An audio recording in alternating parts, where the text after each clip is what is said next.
Tanga. Nagugutom na ako guys, kaya magluluto tayong tawyong. May natinan kasi akong praise and worship. Tapos hinanda nila ito. Nasarapan ako. Lagi ko itong napapanood sa YouTube. Hindi ko ginagawa kasi parang hindi naman siguro siya masarap kako. Pero nung natikman ko siya, oh my God, ang sarap. Para siyang ano talaga, pork chop yung lasa. Kaya ngayon, ituluto ko siya. Okay, wait lang. Saan ba yung video? Dito pala, ano? Okay, sige. Ngayon, mayroon akong talong dito. Hugasan ko siya, wait lang.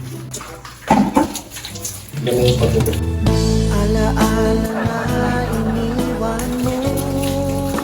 Diba may naalala ka? So para sa inyong kaalaman, matagal na ang video na ito ha. Nag-YouTube pa lang ako noon, di pa ako kilala sa Facebook. Huwag ka walang kwenta ito. Tapos na natin. Sunod kong gagawin, syempre babalatan. Ayoko kasi kumain ng talong na may balat. Kasi para ka lang daw kumakain ng calamari. So, natry ko na kasi sa mga Nepali. Makunat-kunat nga na para ka bang ngumunguya ng proben. Parang hindi magandang klase dito itong ganitong talong. Ang mahal na talong dito, yung talong sa atin na mahahaba. Tapos yung bilog-bilog na maliliit na masarap sa pinakbet. Yun ang mahal dito. Pero pagdating sa Pinas, ito yung mahal sa atin. Hindi naman siya kasarapan. Mas masarap pa rin yung native na talong. So, ikat ko na tong pagbabalat ko, medyo boring na kasi. Ngayon, hiwain natin ang tatlong bases.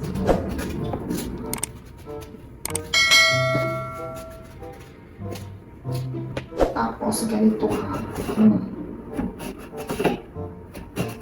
Ganyan siya guys ha. So, ulitin lang po yung ganong proseso sa lahat ng mga nabalatang talyong. Hatiin sa tatlo, tapos guhit-guhitan para magmukha siyang finger or mga daliri.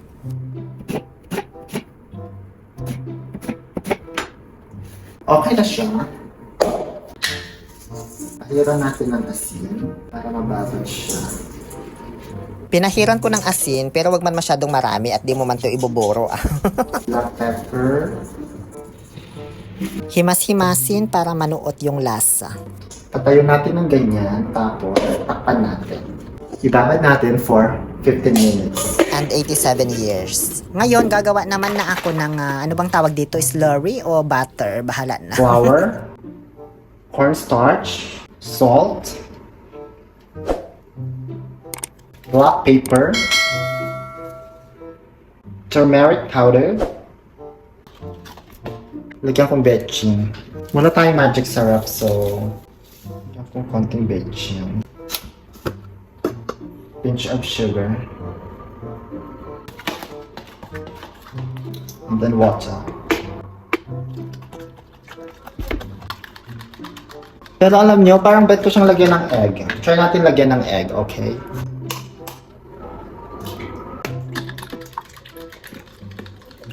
Ready na natin ang breadcrumbs. May tubig na lumabas. So, i-drain natin. Ngayon, itatatsaw na natin yung finger talong na minarinate doon sa ating slurpee or mixture. After may itatsaw doon sa mixture na basa, itatatsaw naman na dito sa breadcrumbs. So, ganun lang yon. Ulit-ulitin lang yung proseso hanggang sa malagyan ng breadcrumbs lahat.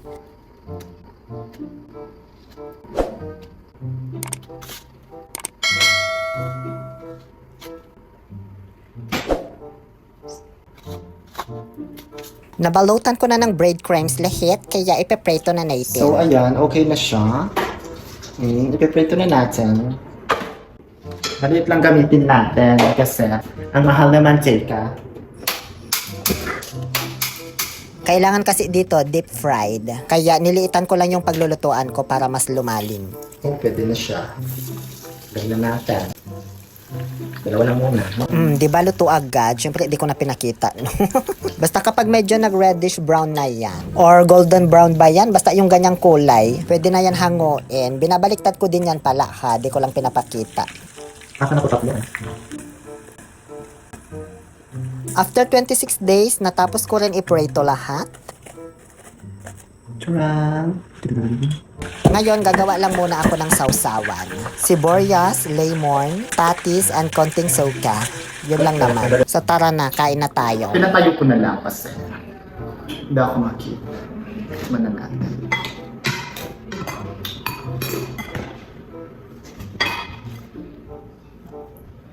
Ano ba yan? Parang di maganda yung anggulo ng camera.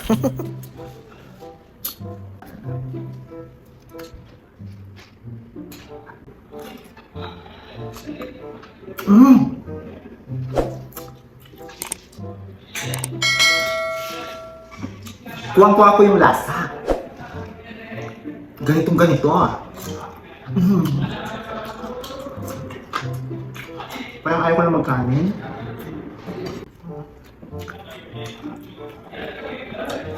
Ang ingay naman ng mga Indiano na ito. Sarap. Yun lamang po. Maraming salamat sa panunood. Please don't forget to like, share, and subscribe to my channel. Bye-bye. Please don't forget to like, share, and subscribe. Thank you. Then click the bell button for updates.